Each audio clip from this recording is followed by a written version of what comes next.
What can teachers do to extend the writing and analysis skills of their students in English language? At King Edward VI School in Bury St Edmunds, Suffolk, Barbara Blyman, a specialist advisory teacher from the English and Media Centre, and Head of English Lindsay Gumbrell, reflect on a lesson about formality and language choices. The Year 9 class is taught by Natalie Punchard. Alice.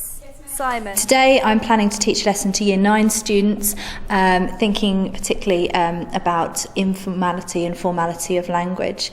We're thinking about standard English and non-standard English, and yesterday we did some work on that and sort of groundwork, thinking about the technical terms, did a little bit of analysis, and I hope to develop that today, take that forward. I'd like you to just jot down our 2 lesson objectives for today, okay? So I'll read them to you. So the first one, to understand how the formality of a text is affected by the language choices that are made. And the second objective is to know the appropriate context in which to use these language features. What kinds of situations were there that we would use that standard formal language? Start off, Alice. If you're writing to the Queen. Good, okay, excellent example. If you're going for a job interview or if you're talking to the boss, sort of thing that broadsheets would use in their newspapers. Good. Essays. Essays, yeah. Sometimes people absolutely, they forget that they're texting away and they're writing their essay at the same time, and they actually get the two kind of muddled up. So we need to think really carefully about that. Good, let's come back to this next term then. What was informal then? What kinds of situations would we use that informal language? It's where non-standard English is used, like when you talk more relaxed, it doesn't sound so imposing. When you're writing in your diary. Good. In a text message to your friend. You use it if you're emailing your friends, then you use it in an email. MSN. MSN, yeah, good. I really like the way that she's going to be focusing on the detail of close work on language, but actually her starting point is quite a broad issue. She's sort of talking about informal and formal. I think a lot of the way that we approach texts now shows the impact of the literacy hour work, the work that was done on text and sentence and word level. I think it's had a very positive spin-off in the classroom, and because it is important that students are engaged immediately by the big picture, and then you lead them through into the more particular analysis of language, which they'll do later on in the lesson. I'm going to start off with actually looking at a variety of different texts, and they've got to put them in kind of order of formality, get them up on their feet, moving around, which they enjoy doing. There's pig out on pizza and stuff. Yeah, and loads of what are they called? Like exclamation marks. Right, let's get up, let's move.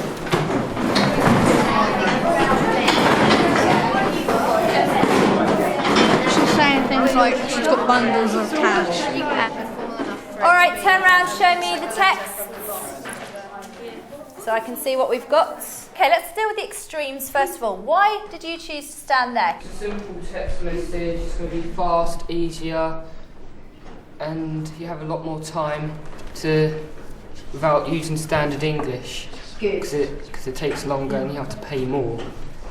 We chose to stand here because we thought that it's a newspaper and it's going out to people that you don't know, so you've got to keep it formal. And they wouldn't use slang to people that you don't know. And Good. Can't really it's on the front rude. page, so setting example. Okay, let's deal with one that's in the middle. It's a letter to Vicky's grandma and granddad about her birthday present they gave to her. Excellent. Okay, why did you choose to stand there? Because it's not informal, but then it's not formal as well. It's just in the middle. There's some slang, but then some of it's wrote properly. What about the letter to the parents? It says things like yours faithfully, and it's like standard English, so it uses all the common grammar and spelling rules. Good, absolutely. What about, there's 2 emails that I want to look at. What can we say about this email? It's got a load of emoticons, little pictures in it. And yeah. Well, this is an email from the boss of a company to one of his employees about a meeting. So it's quite formal because it's the boss of a company. Excellent. And he says things like, please ensure you bring your portfolio. And good. Excellent. Okay. I love that continuum line activity. Works well, doesn't It works really, really well. Partly because it's the physical thing of them getting up and standing up, but also they are having to kind of read closely, look at each of the texts, compare the texts with each other. Yes. Make all that negotiation going on. Exactly, negotiating, and then putting themselves somewhere on that line. They're picking up all sorts of clues, in fact, aren't they, about in how to determine the level. It's also a really investigative lesson, isn't it? Which is, in terms of teaching about language, teaching grammar, seems to me the way to go. We're going to move on now.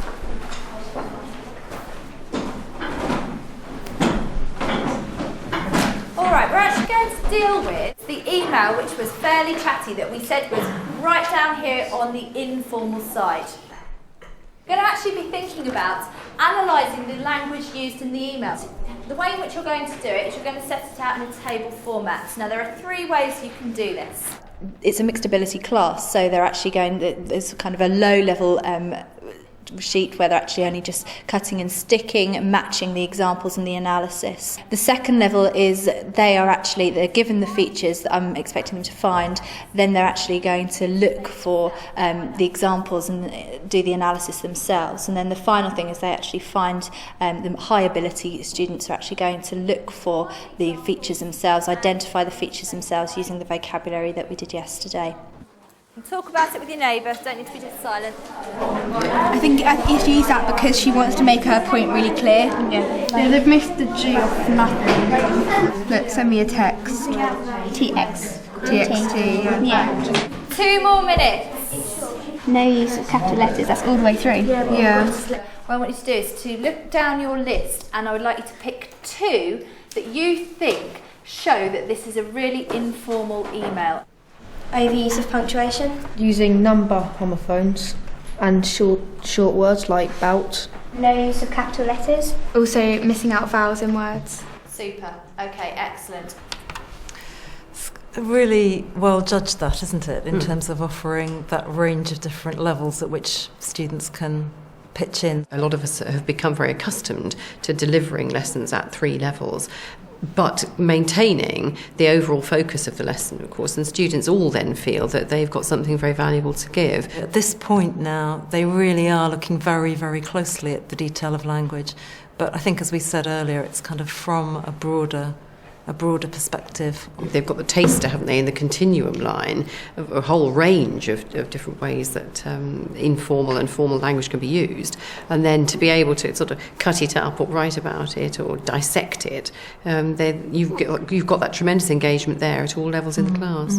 We're going to move then on to thinking a little bit about actually employing that in our writing, and the students hopefully will be able to kind of transfer those skills from the analysis. What we're going to think about is actually employing language features in our own writing to make the text we've looked at either more formal, if it's very informal, or less formal, if it's a very formal text.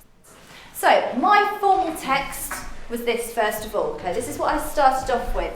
Dear parent, I regret to inform you that your son did not complete his English coursework. He has missed 3 deadlines. Unless your son completes his English coursework by Friday, he will be placed in faculty detentions every lunchtime until he hands the work in. If you have any further questions regarding this matter, please do not hesitate to contact me. Right, transform that now into a very informal message. So I've said, hi mate, your son didn't do his English homework. He must do it tonight or else. Text back if you have any questions or cues. What I want you to do with the text that you have got, whether it's the newsletter, newspaper article, is to make that into either a very formal text, if your text is informal to start with, or the other way round. Alright, I'm going to give you about 15 minutes or so to do this task. Hi. I put it in H-A-Y. How do N-S? Thanks. If you are not busy, text me back. Should we do something a bit? If you say if you're free, it sounds a bit informal. Reply if you are available.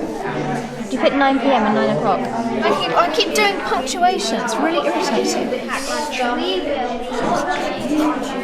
Her choice of text messaging, I think that's just great, isn't it? Because it's kind of taking a a text from everyday use, a text that they will be really interested in, and it's drawing on their interest and immediate kind of expertise, if you like, to think about language. Yes, absolutely. I mean, it's very rare nowadays that students haven't got a mobile phone, and although they're not supposed to use it in class, hey, fantastic if they can actually use the language that is becoming second nature to them now. How are we doing? Nearly there with this. And then to kind of round it all off and to look back on the objectives, we're actually going to then pin them up around the room. They're going to have a look at each other's texts and see what works, what doesn't work as appropriateness of a text and thinking about the language specifically. If we come back to mine, do we think that's appropriate? No. Okay. Why not though? Can we say why? It's not very serious, and it's a serious matter. I think that if I was that boy's parent, I wouldn't be happy because the teacher's not really taking it seriously, and I'd be quite cross. Again, it says, "Hi, mate." Well, the parent would be put off by that because they don't really know who the teacher is. Yeah. All the words are like shortened, so they probably wouldn't like understand it. Yeah. Good. So what I would like you to do for each of the texts is to go around picking out examples of formal language and informal language that meet our first objective, and then decide whether you think the text is the language is appropriate or inappropriate, and try and say why. Okay, let's go. Your feet. If I sent that to my grandparents, they would flip. Okay, back to these learning objectives. Right on the floor. Okay. Look at your sheet that you've just filled in. You should see that you have understood these two things. So, first of all, understand how the formality of a text is affected by the language choices that are made. What kinds of things were you analysing earlier in the lesson? Things that you've spotted now that tell us the text is either formal or informal? Standard English. What things tell us that it's informal? Using like emoticons and letter homophones and number homophones. Excellent. Okay, good technical vocabulary there. So we know that the formality is affected by these choices of language that we make. Okay. What about the appropriate context? What can we say about that? Yeah. It really depends who you're writing to or who its audience is. Excellent. Okay, who you're writing to, the audience of your text. Just put your hands up if you think your grandparents would understand that message. Okay, would they understand that text message? A few, not very many. Okay, you must have very trendy grandparents. I thought the way she got the students to write on sugar paper and then put it up on the wall was a really good strategy. I mean, it's so low tech, yes. and simple, but really, really good, because they could then display all of the texts on the wall and they could read each other's. And it was a really nice way of kind of tying everything in together at the end of the lesson. They're living in this time of huge language change, and to get them enthused and say, well, wow, we're at the forefront of all of this, it's a really successful way of approaching language. Does that sound a bit? No, the homework is for after half term.